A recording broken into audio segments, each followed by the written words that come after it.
Let's learn about camels, a camel story, to the tune of Hickory Dickory Dock by Mrs. Nicolosi. So I want you to look at the pictures as we sing along and decide, what are you seeing, what are you noticing? And we'll talk about each page as it goes.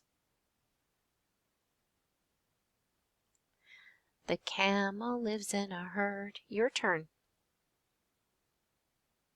A young is called a calf. Your turn. Female's a cow. Your turn. Male's a bull. The camel lives in a herd. So a group is called a herd. Do you remember what other animal a female is called a cow and a male is called a bull? That's right, a cow. Camels have one hump or have one or two humps. Your turn. Fat turns into water. Your turn. Hump stores the fat. They do not sweat. Camels have one or two humps. So some camels have one and some have two. And in the hump, they're going to store the fat because we're going to find out soon that they don't eat every single day. And so they kind of have to keep their food with them. And what happens is because they live in this dry desert, there's not a lot of water around. And so one of the unique things about a camel is that fat is going to turn into water. The other thing it talks about on this page is they do not sweat. And because sweating would get rid of the water that's in their body. Now I know we use the sweat to cool off, but they have some other things to keep them protected, and we'll talk about that as well. The camels are large mammals. Your turn. They are covered in fur. It is thick, sandy in color. Camels are large mammals. So if they're large mammals, we know that they are going to have young that look like them. They're going to have hair or fur. We can see their fur right here. It's very thick.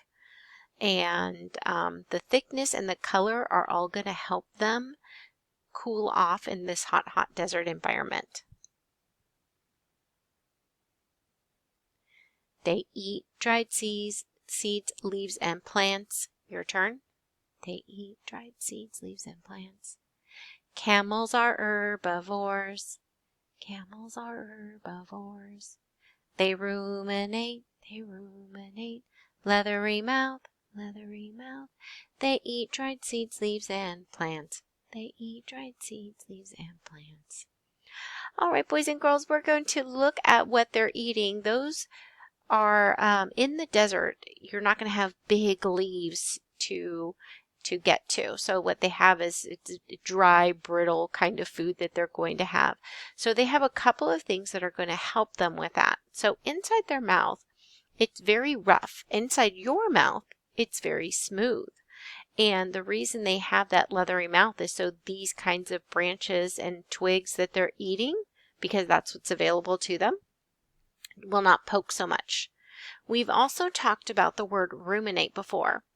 And if you recall, ruminate is when they're going to chew it and swallow it, and it's going to go into their stomach and the digestive juices, it's going to get a little wet for a bit, and then they're going to bring it back up into their mouth and chew it again. And now it's a little bit softer so that when they swallow it, they will be able to digest that food and it won't be so hard on their stomach. The other word is herbivore. We've talked about that as well. An herbivore, just a reminder, is an animal that only eats plants. So they do not eat meat.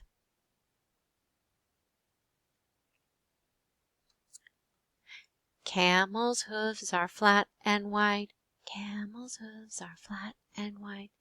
Can run 40 miles per hour. Can run 40 miles per hour. 4 long legs, with which to move, Camel's hooves are flat and wide. Camel's hooves are flat and wide. All right, boys and girls, so that being off the ground is really going to help them, because what's going to happen is sun goes down onto the sand and it kind of bounces off. It and reflects back up, and so they're further away, and that heat doesn't bounce right up into their body.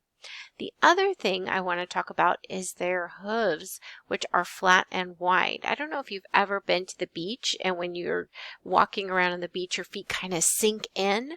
Well, bigger, flatter things don't sink into the sand. So these hooves are really good at keeping them up on top of the soft sand. And the other thing is that they can run 40 miles per hour. So when you're in a car with your family, I want you to ask them when you're going 40 miles an hour. It's actually kind of fast for such a big animal. They've adapted to the desert. They've adapted to the desert. Have 3 sets of eyelids. Have 3 sets of eyelids. Can close their nose. Can close their nose. 2 rows of lashes. 2 rows of lashes. They've adapted to the desert. They've adapted to the desert. All right, so boys and girls, we're going to look at their nose. Do you see how they can close their nostrils? I can't do that unless I use my fingers. So that's a really good adaptation for them.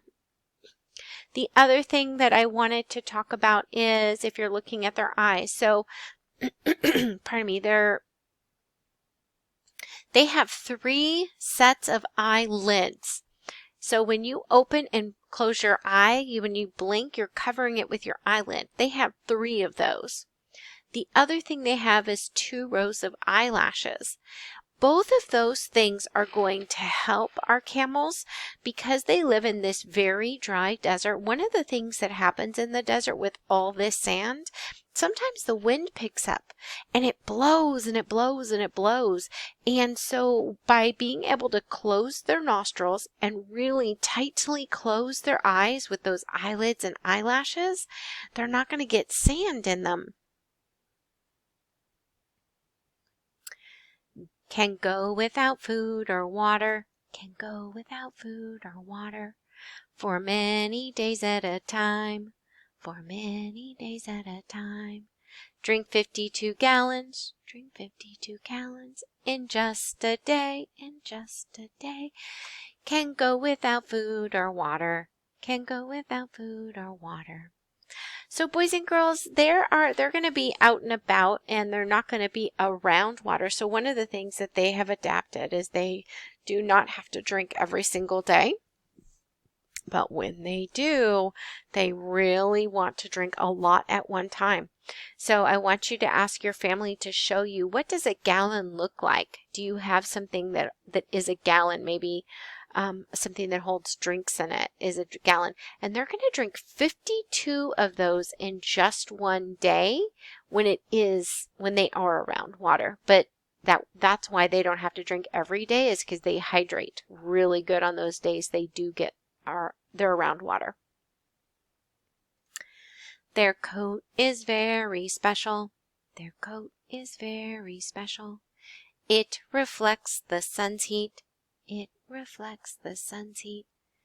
It insulates from the sand's heat, from the sand's heat.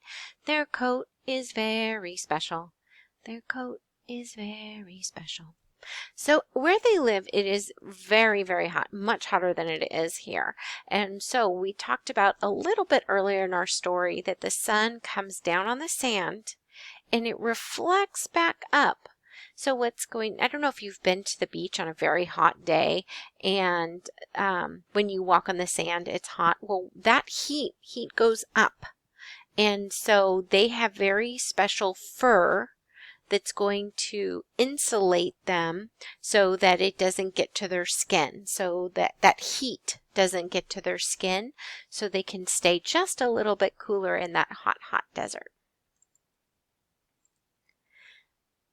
They can carry heavy loads. They can carry heavy loads for 20 miles long.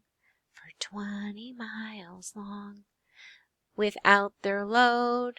100 they go. 100 they go.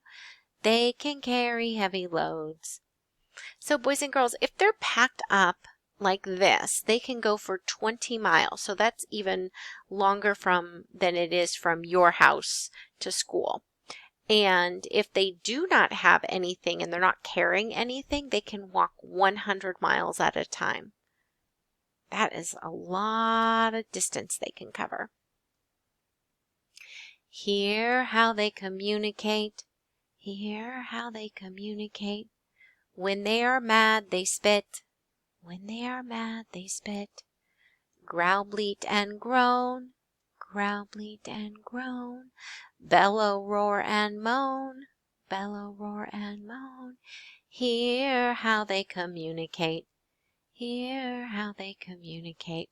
So if you ever see a picture of a camel and they look like this, they are mad.